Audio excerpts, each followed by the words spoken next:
potestades são demônios de alto escalão que ficam subordinados aos comandos dos principados. É por isso que Efésios 2:2 diz: príncipe das potestades do ar. Enquanto que o principado interfere com voz de comando, o principado ele dá voz de comando. O diabo, ele é o cérebro. Ele diz algo para os principados, e os principados ele tem poder de voz de comando. Ele dá uma voz de comando e a potestade age com força. Porque o papel da potestade é agir com força. Potestade vem de força. Vem de potência. Potência. Potestade. Vem de potência, de força. Então o espírito do medo é uma pessoa. Tem gente que não acredita, só depois que se depara com ele passa a acreditar. Porque não vai ter tratamento, não vai ter remédio, não vai ter nada que possa te ajudar quando você é influenciado por um espírito do medo. Nada.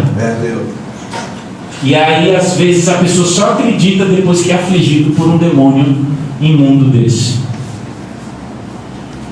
Então, espírito do medo é uma pessoa, é um demônio, é uma potestade.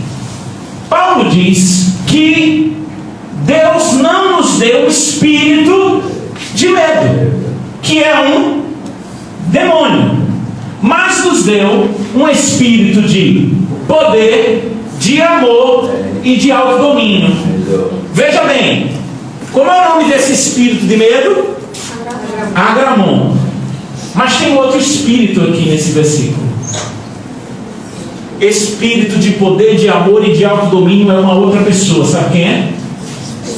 Espírito Santo. Amém. Espírito Santo. Então esse texto fala sobre duas pessoas. Fala sobre o Espírito Santo no final e o espírito do medo. Mas por que o Espírito Santo é em minúscula? A letra é minúscula porque aqui está falando das qualidades do Espírito, mas é o Espírito Santo. Certo?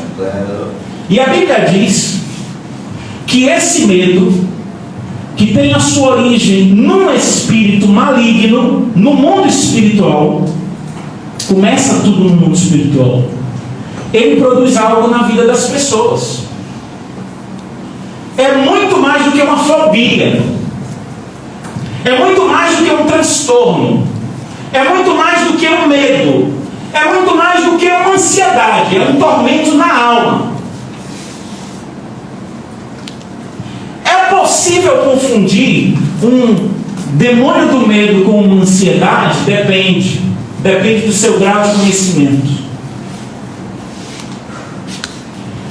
Eu quero dar para vocês uma resposta que demorou muito para eu entender, porque teve um momento na minha vida que eu fui afligido por um demônio do medo e eu achava que era um problema psicológico. Geralmente quem é acometido de um demônio do medo, ele pode ter um acompanhamento psicológico? Pode. Mas geralmente os psicólogos não vão dizer: olha, é um agramon aí, viu? Um agramon e você precisa ir para a igreja. Não. Se você insistir, sair do culto aqui, falar para o psicólogo: olha, doutor, não adianta não ir para um psiquiatra não que ele vai passar Rivotril, Supan, fluoxetina, né? Diazepam, Zolpidem. Eu tô falando desse negocinho, velho. Tá na peita. Aí, se o psicólogo perceber que você vai ficar insistindo nesse negócio de agramon, Se você for psiquiatra e insistir, eu não sei o que pode acontecer com você, não. Não sei o que pode acontecer com você. Então a diferença, vamos entender. Então, como é que eu sei se o medo que eu tenho é um demônio ou é um medo normal?